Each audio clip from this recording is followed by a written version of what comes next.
Okay, magandang araw no sa mga manonood natin dyan ng Paul Computer YouTube channel.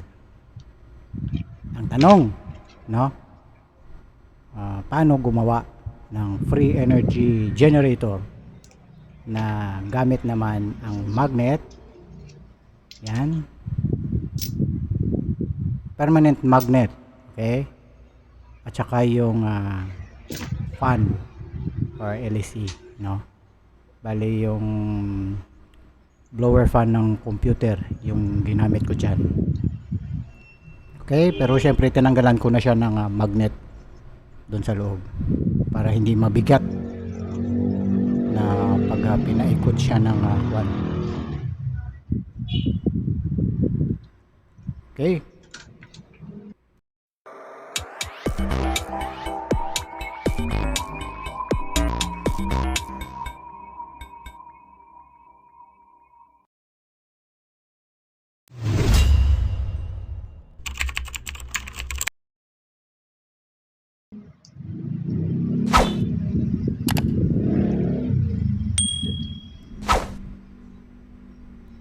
Okay. So ang video natin ngayon ay may kinalaman pa rin sa electromagnet. Okay, mahalaga kasi yung pag-aaral tungkol sa electromagnet kasi yan yung mga blower na makikita ninyo sa inyong computer. Yung mga blower na yan yung nagsisilbing cooler fan ng ating computer. Okay, so napakahalaga niyan na maintindihan ninyo. Siyempre, meron na naman tayong napanood na video. Tapos ang sabi daw ay free energy na daw yun. Free energy. Okay, so bali gagayahin na naman natin yung napanood ko sa video.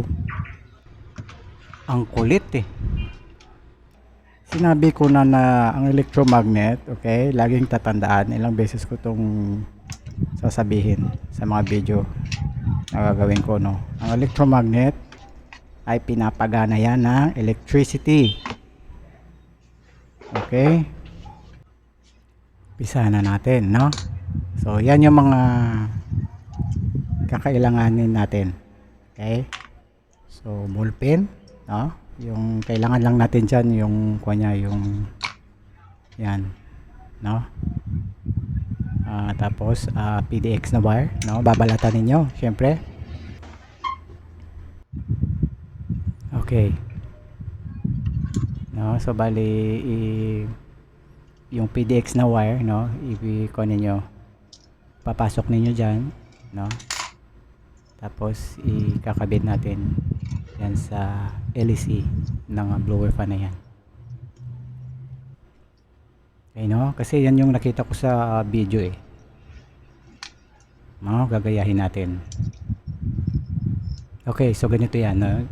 Yung alam ko kasi sa electromagnet, dapat kuha na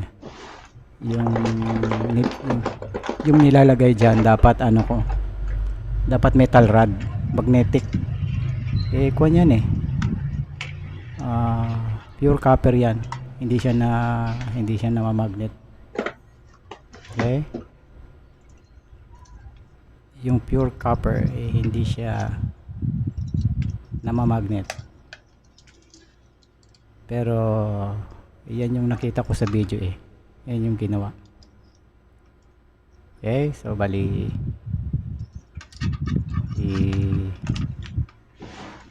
lalagyan natin ng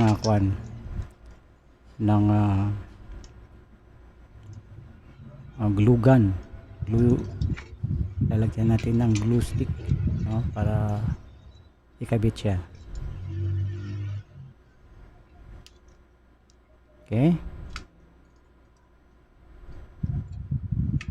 yung electromagnet dapat metal rod yan eh, dapat tapos pinapaikutan siya ng ng wiring.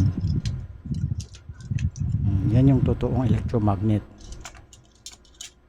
Pero yan hindi ko alam kung ano yung idea niya, bakit pure copper yung nilagay niya. instead of mga any metal rod. Kasi yung metal, yung mga metal yung alam kong namamagnet eh. Yung silver hindi rin yan namamagnet. So yung next na gagawin natin ay kuha natin siya, ipapaikutin natin siya na magmukhang spiral. Ayan. Okay.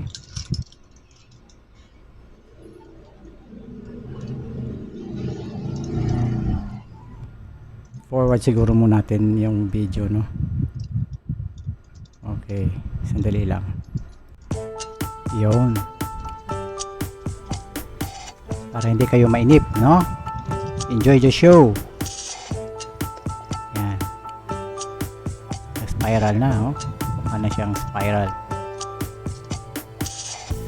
Yan. Kailangan kuwan ha. Pantay. Para mapaikot niya yung LEC. Dapat balance pala sa lahat ng kanya. Tapos lalagyan natin dyan ng kwan. Madalian lang kasi ginawa ko dyan glue gun, glue stick para makabit natin yung LEC. Ayan.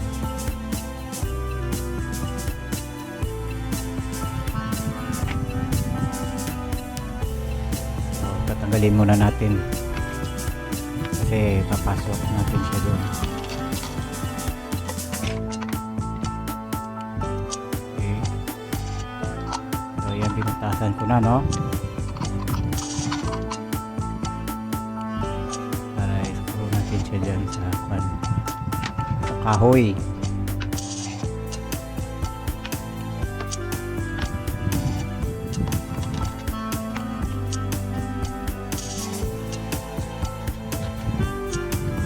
Ganyan yung magiging niya, forma niya.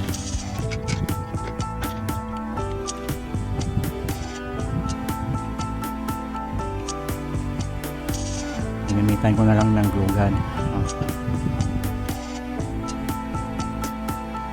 Yeah, okay na yan. So kailangan balance, no? Subukan natin paikutin. Dapat kasi straight, tsaka kapag iniikot mo siya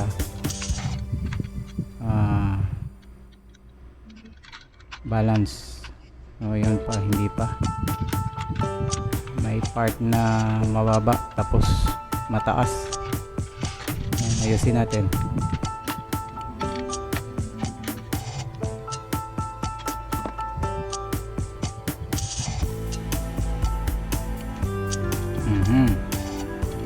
So ganyan yung magiging kanya. Konti na lang, hindi pa balance eh. Dapat kasi pagka iniikot ninyo balance. Yan yung spiral nya, no? Dapat pantay-pantay yung taas. Yan. Ayun, parang okay na, no? Ayun, okay na. Tapos maglalagay tayo dyan ng magnet sa ilalim. Okay.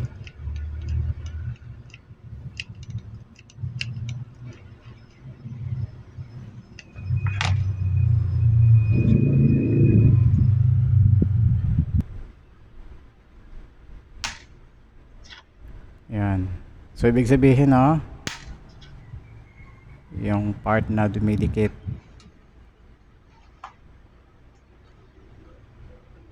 yung nasa bandang itaas. Subukan nga natin. Parang ayaw.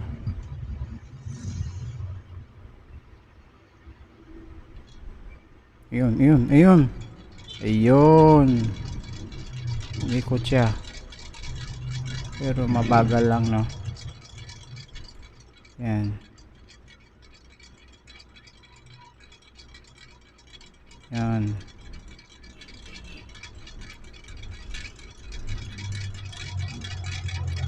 Umikot siya. Oh. Dahil sa magnetism ng dalawang magnet.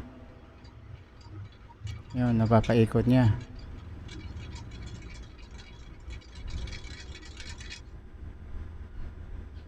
Magaling ano? Behind the scene. Ayan. Papakita ko sa inyo kung ano yung ginagawa ko dyan. Paano ko napapaikot yan.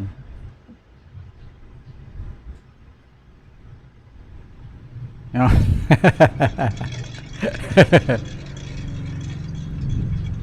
No? Okay, ganito na yan. No? Yung electromagnet, yung nasa gitna niyan, dapat pinapalibutan niya ng wire. Tapos hindi dapat na dapat hindi copper wire yung ginagamit, dapat magnetic, mga metal rod yung ginagamit. Dapat magnetic siya. Kasi yung electromagnet, kapag sinuplayan mo ng electricity, no, yung metal rod na yan na pinapalibutan ng kuryente ay nagiging magnet. Okay? So ayan, tingnan niyo. 'Di ba? Meron siyang puwersa, no? Pinapalayo niya yung isa pang magnet. Yung, okay? Yung magnetism ay isang puwersa, no? Hindi yan pinagkukunan ng electricity o hindi nagge-generate ng electricity yan. Yung magnet, ha? Okay. Ilagay or i-adjust yung inyong multimeter sa 2 volts. Okay, nasa 20 tayo, no? Pinakamababa, pero nasa voltage, ha? Nasa volts. Okay, so tingnan niyo yung gagawin ko dyan. Okay, kiss ninyo yung probe ng meter. Meron siyang reading, di ba? Ibig sabihin, nagpo-produce siya ng voltage. Okay? So, kuwan yan eh. Yung probe ng meter, multimeter. Silver yan, no? High conductor. Okay, so patunay na ang electromagnet ay nagge-generate ng electricity. Okay? So kailangan pinapagalaw din siya. Merong contact dun sa kanyang rod. Metallic rod. Yun yung nagpapaikot sa kanya. Okay? So yan, tingnan niyo. So yung electromagnet, dapat merong yang metal na rod dun sa loob. Tapos pinapalibutan siya ng wire. Okay? Tapos meron din dapat na magnet din dun sa loob. Ayan. So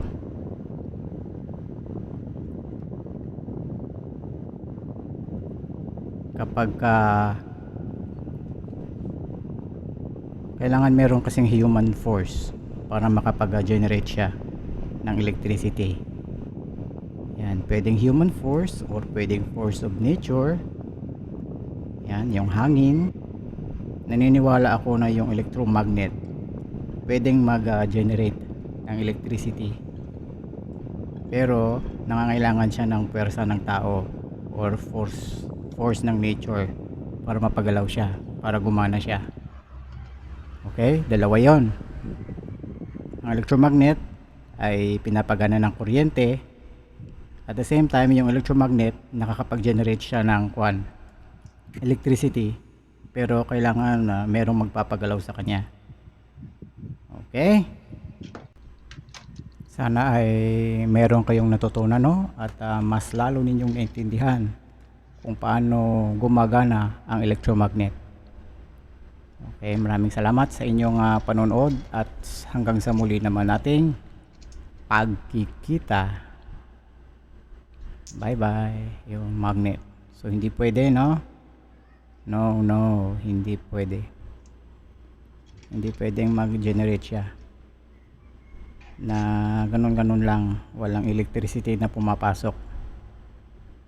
Okay, pinandar ko yung electric fan, mainit kasi dito. Hindi pwede. Okay, bye bye.